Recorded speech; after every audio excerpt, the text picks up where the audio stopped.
ప్రభువు పేరిట మీ అందరికీ ఈ రాత్రి కాలపు శుభములను వందనములను తెలియజేయుచున్నాను. ప్రియులారా, ఈ రాత్రి పరిశుద్ధ లేఖన భాగమును మనము చదివినట్లయితే, మరియు ఇక మీదట నీ పేరు అబ్రాము అనబడదు, నిన్ను అనేక జనములకు తండ్రినిగా నియమించి తిని గనుక నీ పేరు అబ్రహాము అనబడును. ఆది కాండము 17వ అధ్యాయము 5వ వచనం. ప్రియ సహోదరి సహోదరులారా, దేవుడు పిలిచినప్పుడు ఆయన మన జీవితాన్ని చిన్నదిగా చూడడు. మన గతాన్ని చూసి కాదు, మన ద్వారా చేయబోయే మహాకార్యాన్ని చూసి మనల్ని పిలుస్తాడు. అబ్రాము అనేవాడు పిల్లలు లేని వృద్ధుడు, కాని దేవుడు అతనిని చూసి నువ్వు అనేక జనములకు తండ్రివి అని ప్రకటించాడు. ఈ వచనములో మనము చూస్తున్నది, దేవుడు పేరు మార్చాడు, గుర్తింపు మార్చాడు, భవిష్యత్తును మార్చాడు. మన పరిస్థితులు చెప్పేది అసాధ్యమైన, దేవుడు చెప్పేది నేను నియమించి తిని అనే అధికారమైన మాట. ఈ రాత్రి దేవుడు మనందరికీ ఇదే సందేశము సెలవిస్తున్నాడు. నీవుగా ఉండిపోవడానికి కాదు, నేను నిన్ను నియమించాను అని. నీ పరిమితులు కాదు, నా వాగ్దానమే నీ భవిష్యత్తని. ప్రియులారా, మన దేవుడు శూన్యములో నుండి భూమిని కలగజేసిన దేవుడు. నోటి మాట చేత ఈ భూమిపైన సమస్తమును నిర్మించినటువంటి దేవుడు. అటువంటి సర్వశక్తిగల దేవుడు ఏదైనా చేయగలడు. ఆయన జీవితాలను బాగు చేయగలడు, కుటుంబాలను కట్టగలడు, ఆరోగ్యం ఇవ్వగలడు, ప్రతి విధమైన ఆర్థికపరమైన సమస్యల నుండి విడుదలనివ్వగలడని వాక్యము సెలవిస్తుంది. ఆయన లేని వాటిని ఉన్నట్టుగా పిలిచే దేవుడని. ఈ రాత్రి ఈ వాక్యము వినిచున్న నీ జీవితంలో ఆనందము అనేది లేదేమో, శాంతి సమాధానాలు అనేవి లేవేమో, నీ శరీరములో ఆరోగ్యమే లేదేమో, నీ కుటుంబంలో సంతోషము అనే పదము లేదేమో. ఎంత ప్రయాసపడుతున్నా అభివృద్ధిని నువ్వు చూడలేకపోతున్నావేమో. నీ జీవితంలో లేని వాటిని ఆయన ఉన్నట్టుగా చేయగలడు. ఈ రాత్రి ఈ వాక్యము ద్వారా వాగ్దానము చేస్తున్నాడు. నీకు లేదు అనుకుంటున్న ప్రతిదీ కూడా నీకివ్వబడుతుంది అని. అయితే దానిని నీవు పొందకముందే నమ్మాలి, విశ్వసించాలి. ఇది జరిగిపోయింది అని నిశ్చయముతో ఉండాలి. ఈ లోకములో చాలామంది ఉన్నా కానీ లేదు అని చెప్తూ ఉంటారు. డబ్బుంచుకొని లేదంటారు, ఆస్తులుంచుకొని లేవంటారు. మేము చదువుకునే రోజుల్లో పరీక్ష సమయంలో మా స్నేహితులు రాత్రంతా చదువుకొని కూడా పరీక్షా హాలుకు వచ్చి మేమేమి చదవలేదు అని చెప్పేవారు. అయితే చాలాసార్లు ఉండి కూడా లేదు అని చెప్పడం వలన వారికి నిజముగానే అది వారి జీవితంలో లేకుండా పోతుంటుంది. మనము కూడా చాలా సందర్భాల్లో చూస్తూనే ఉంటాము. లేదు లేదు అంటే నిజముగానే కొన్ని జరుగుతూ ఉంటాయి. అదే విధముగా మన దగ్గర లేని వాటిని ఉంది అని మనం అనుకుంటే అవి జరిగి తీరుతాయి. ఈ యొక్క ఆలోచనని ప్రతికూలముగా కాదు కానీ సానుకూలముగా ఉపయోగించుకోవాలి. మీరు అనుకోవచ్చు, లేని వాటిని ఉంది అంటే ఎలా వస్తాయి బ్రదర్ గారు, మ్యాజిక్ ఏమన్నా జరుగుతుందా అని. మ్యాజిక్కులు మంత్రాలు ఏమీ లేవండి. వాటిని దేవుడే మనకు అనుగ్రహిస్తాడు. మనము ఆయన పైన భారము వేస్తే ఆయన ఇస్తాడు, ఇచ్చాడు అని ఎప్పుడైతే నమ్ముతామో అప్పుడు అది ఖచ్చితముగా మన జీవితంలో జరిగి తీరుతుంది, ఇవ్వబడుతుంది. ప్రియ సహోదరి సహోదరులారా, వాక్యము సెలవిస్తుంది, ఇస్తుంది. మనం అడిగిన వాటికంటే, ఊహించిన వాటికంటే అధికముగా ఇచ్చే దేవుడని. అనగా మన ఊహలను కూడా చూస్తున్నటువంటి దేవుడు మన దేవుడు. ఈ రాత్రి లేఖన భాగములో దేవుడు ఇటువంటి మాటనే అబ్రహాముకు సెలవిస్తున్నాడు. అబ్రహాముకు మొదటగా ఉన్న పేరు అబ్రాము, అనగా గొప్ప తండ్రి అని అర్థం. అయితే దేవుడు అబ్రహాముతో అంటున్నాడు, ఇక నుండి నీ పేరు అబ్రాము కాదయ్యా, అబ్రహాము అని, అనగా అనేక జనములకు తండ్రివి అని. ప్రియ సహోదరి సహోదరుడా, ఆలోచన చేయండి. అబ్రహాముకు ఒక్క కుమారుడు కూడా లేడు, సంతానమే లేదు. లోకమంతా వారిని నిందిస్తుంది, గొడ్రాలు అంటున్నారు. ఇలాంటి పరిస్థితిలో దేవుడు వచ్చి పైగా 99 సంవత్సరాలకు వచ్చి నీ పేరు మారుస్తున్నానయ్యా, నువ్వు అబ్రహామువోయ్ అని అంటే ఎలా ఉంటుంది? అదే మనమైతే ఏమంటామో, నాకసలు సంతానమే లేదు, నాకొక కొడుకు కూడా లేడు అని నేను బాధపడుతుంటే అనేక జనములకు నేను తండ్రినంట అని మనము అంటూ ఉంటాము. కాని ప్రియ సహోదరి సహోదరుడా, అబ్రహాము ఆ వయసులో కూడా అది మానవునికి అసాధ్యమని తెలిసి కూడా దేవుని యొక్క మాటను విధేయించి నమ్మాడు. అబ్రహాము అని పిలిపించుకున్నాడు. ఒక్కసారి ఊహించుకోండి, అందరూ వచ్చి అనేక జనములకు తండ్రి, అనేక జనములకు తండ్రి అని పిలుస్తుంటే ఎలా ఉంటుంది? అబ్రహాముకు కొందరు వెటకారానికి, మరికొందరు దెప్పి పొడిచినట్టు పిలిచి ఉండేవారు. కాని చివరకు నిజముగానే అబ్రహాము అనేక జనములకు తండ్రి అయ్యాడు కదా. ఈ రాత్రి ఈ వాక్యము వినుచున్న నీ జీవితంలో కూడా, ఈ వాక్యము వింటున్న నా ప్రియ సహోదరి సహోదరుడా, నీ జీవితంలో కూడా దేవుడు నీకు లేదు అనుకుంటున్న వాటిని ఇస్తాడు, ఇచ్చి తీరుతాడు. ఎప్పుడంటే దేవుడు నాకు ఇది ఇచ్చేశాడు అని నువ్వు విశ్వసించగలిగితే దానిని దేవుడు నిజముగా చేస్తాడు. నీకు ఆరోగ్యం లేకపోవచ్చు, శక్తి లేకపోవచ్చు, అందరూ నిన్ను చనిపోతావేమో, బ్రతకవేమో అని అంటూ ఉండొచ్చు. అవేవి పట్టించుకోకు. దేవుడు నాకు ఆరోగ్యం ఇచ్చాడు అని నమ్ము, ఆరోగ్యము నీకు తప్పకుండా వచ్చి తీరుతుంది. నీ అప్పులు పోవు, నీ పేదరికము పోదు అంటున్నారేమో, నువ్వు నమ్ము, దేవుడు నిన్ను బహుగా ఆశీర్వదిస్తాడు. నాకు ఏ అప్పు లేదు అని అది జరుగుతుంది. ఇలా ఏ విషయంలోనైతే నువ్వు లేమి కలిగి ఉన్నావో ఆ విషయంలో అది దేవుడు ఇచ్చాడని నువ్వు నమ్మగలిగితే, ప్రియ సహోదరి సహోదరుడా, నువ్వు విశ్వసించగలిగితే వాటన్నిటినీ నువ్వు పొందుకుంటావు. వాటన్నిటినీ నువ్వు పొందుకుంటావు. దేవునిపై నమ్మకముతో ప్రతి విషయంలో మంచిగానే ఆలోచిస్తూ ముందుకు సాగు.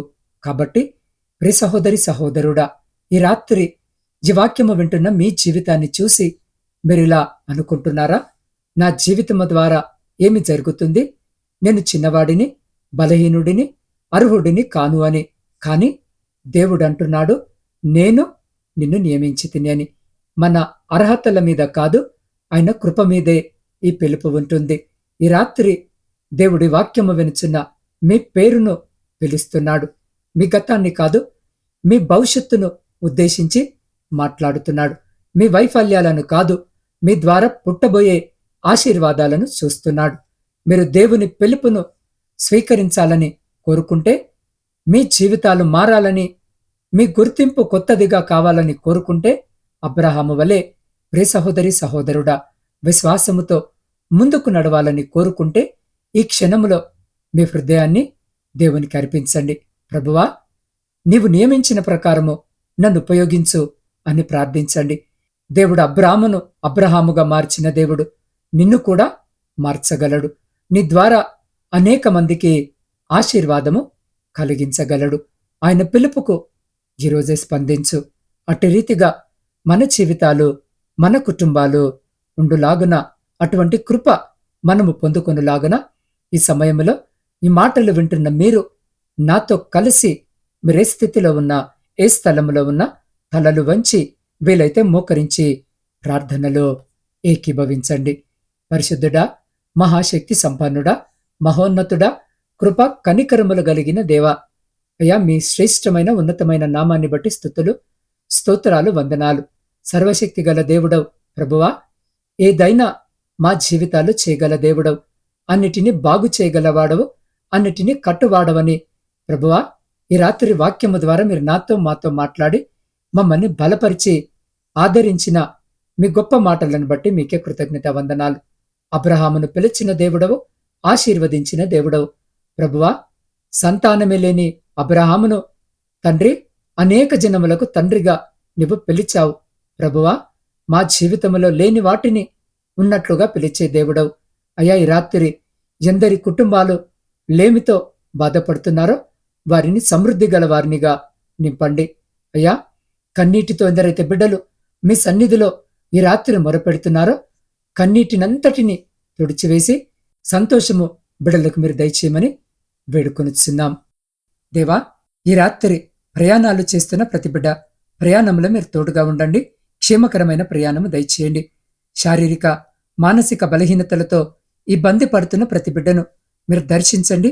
మా కొరకు గాయపడిన హస్తముతో ముట్టండి. సంపూర్ణ స్వస్థతను, మంచి ఆరోగ్యమును బిడ్డలకు దయచేయండి. ఆ బిడ్డలకు పరిచర్య చేస్తున్న ప్రతి బిడ్డను, వారి కుటుంబాలను కూడా జ్ఞాపకము చేసుకోమని వేడుకొనిచున్నాం. వ్యవసాయదారుల కొరకు ప్రార్థిస్తున్నాం. బిడ్డలందరినీ జ్ఞాపకము చేసుకుని వారి సమస్తమును మీ కృపలో భద్రపరచండి.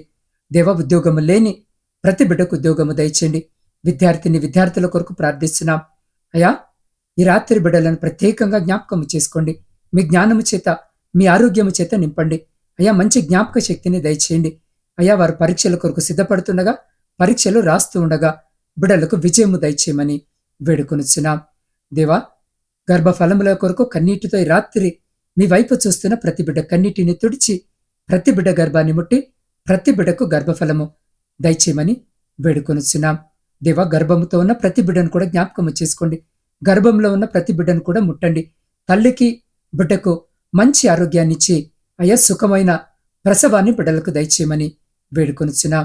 దేవ, సైన్యంలో ఉండి దేశాన్ని కాపాడుతున్న ప్రతి సైనికుని మీ పాదాల చింత పెడుతున్నాం.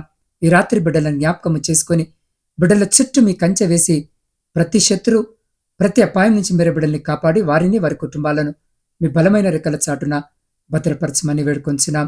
దేవ, కుటుంబ పోషణకై కుటుంబాలను వదిలి దూరదేశాల్లో ఉన్న నా సహోదరులందరినీ జ్ఞాపకం చేసుకోండి. కుటుంబాలకు దూరముగా ఉంటుండగా బిడ్డలకు మీరు తోడుండండి. అయ్యా, లాంటి దురలవాట్లకు బిడ్డలు లోను కాకుండా మీ కృపల బిడ్డలను సురక్షితంగా భద్రపరచండి. వారి చేతుల కష్టార్జితాన్ని ఆశీర్వదించండి. అయ్యా, నెమ్మదిని, శాంతిని, సమాధానమును దయచేయండి. వారి చేతుల కష్టార్జితమును రెండంతలుగా ఆశీర్వదించండి. వారి ప్రతి కోరిక, వారి ప్రతి అక్కర మీ పరిశుద్ధ నామమున తీర్చబడునుగాక. అయా, వారున్న చోట మీకు సాక్షికరమైన బిడ్డగా ఉండుటకు కృప చూపండి.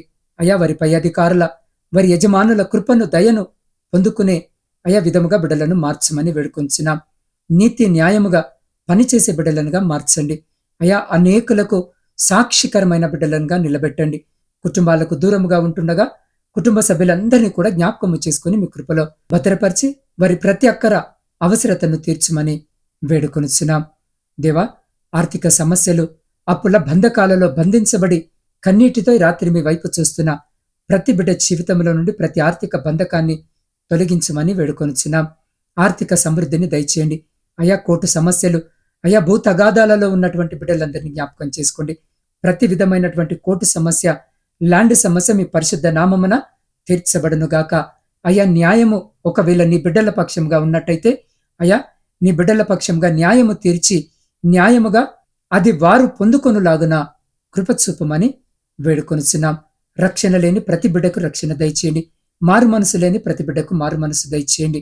దేవ, మీ సేవకుల కొరకును, సేవకురాండ్రు, వారి కుటుంబాలు, వారి పరిచర్య అంతటిని జ్ఞాపకము చేసుకుని, ఏ ప్రాంతంలో పరిచర్య అందించబడట్లేదో ఆయా ప్రాంతాలకు నడిపించి, ఆ చోట మీ రక్షణ సువార్త అందించబడి అనేకులు అయ్యా మిమ్మల్ని ఎరిగిన బిడ్డలుగా ఉండుటకు కృప చూపండి. వృద్ధుల కొరకు, వితంతుల కొరకు, అయా శ్రమలను అనుభవిస్తున్న బిడ్డల కొరకు, ఒంటరి జీవితాన్ని గడుపుతున్న బిడ్డల కొరకు ప్రార్థిస్తున్నాం. ఈ రాత్రి బిడ్డలను జ్ఞాపకం చేసుకుని బిడ్డలకు తోడుగా ఉండండి. సొంత గృహాల కొరకు ఆశ కలిగి మీ వైపు చూస్తున్న ప్రతి బిడ్డకు సొంత గృహాన్ని దయచేయండి. దేవా, వివాహాల కొరకు సిద్ధపడుతున్న, వివాహాలు జరగక, సరి అయిన సంబంధాలు రాక, కన్నీటితో మీ సహాయం కొరకు చూస్తున్న ప్రతి బిడ్డకు కావలసిన సహాయము దయచేయమని వేడుకొనిచున్నాం. దేవా, మా దేశంలో శాంతిని, సమాధానమును దయచేయండి. ప్రపంచంలోని ప్రతి బిడ్డను జ్ఞాపకము చేసుకోండి. విడిపోయిన, విచ్ఛిన్నమైన ప్రతి కుటుంబాన్ని తిరిగి మీ పరిశుద్ధ నామమున కట్టుమని వేడుకొనిచున్నాం. దేవా, ఈ రాత్రికాల సమయంలో ప్రాముఖ్యంగా నా ఆత్మీయ కుటుంబ సభ్యులందరినీ మీ పాద సన్నిధికి తీసుకొని వస్తుండగా ప్రతి బిడ్డను పేరు పేరున దీవించండి, ఆశీర్వదించండి. వారి ప్రతి ప్రార్థన విన్నపాన్ని మీరు ఆలకించి అంగీకరించి వారి ప్రతి న్యాయమైన కోరికను తీర్చమని వేడుకొనిచున్నాం. దేవా, ఈ గాఢంధకారమైన చీకట్లో మేము నిద్రిస్తూ ఉండగా మా గృహాల చుట్టూను, మా ఆత్మీయుల గృహాల చుట్టూను, మా ఇరుగు పొరుగు వారి గృహాల చుట్టూను మీ అగ్ని కంచె వేసి ప్రతి బిడ్డను మీ దేవదూతల రెక్కల చాటున భద్రపరిచి ప్రతి అంధకార సంబంధమైన శక్తులన్నిటి నుండి మీరు సంరక్షించి కాపాడి, మీ చిత్తమైతే, మీరు అక్కడ ఆలస్యమైతే ఎన్నికలేని మమ్మలను మరొక శ్రేష్టమైన నూతన దినములోనికి ప్రవేశింపజేసి మీ నామాన్ని స్తుతించి కీర్తించి కొనియాడే గొప్ప భాగ్యము మాలో ప్రతి బిడ్డకు దయచేయమని మా ప్రభువును, మీ ప్రియకుమారుడైన యేసు క్రీస్తు శక్తి కలిగిన నామమున ప్రార్థించి స్తుతించి అడిగి పొందుకొని ఉన్నాము తండ్రి. ఆమేన్. ప్రియ సహోదరి, సహోదరులారా, ఈ ప్రార్థనలో ఏకీభవించిన మీ అందరికీ వందనాలు. మీ జీవితాల్లో గాని, మీ కుటుంబాల్లో గాని ఎలాంటి అనారోగ్య సమస్యలున్నా లేదా ఏదైనా భారము మిమ్మల్ని కృంగదీస్తుంటే మీరు ఒంటరి వారు కారు. మీకోసము ప్రార్థించడానికి నేను ఎల్లప్పుడూ సిద్ధముగా ఉన్నాను. మీ ప్రార్థన అవసరతలను క్రింద ఉన్న కామెంట్ సెక్షన్లో తెలియజేయండి, లేదా వ్యక్తిగతముగా నా వాట్సాప్ నంబర్కు సందేశము పంపండి. నా వాట్సాప్ నంబర్ 8456376087 8465037607. మీరు పంపే ప్రతి అభ్యర్థన కోసము నేను ప్రత్యేకంగా ప్రార్థిస్తాను. దేవుడు మీకు తోడయుండి మీ సమస్యల నుండి విడుదల కలిగించునుగాక. దేవుని కృప మీకు తోడయుండునుగాక.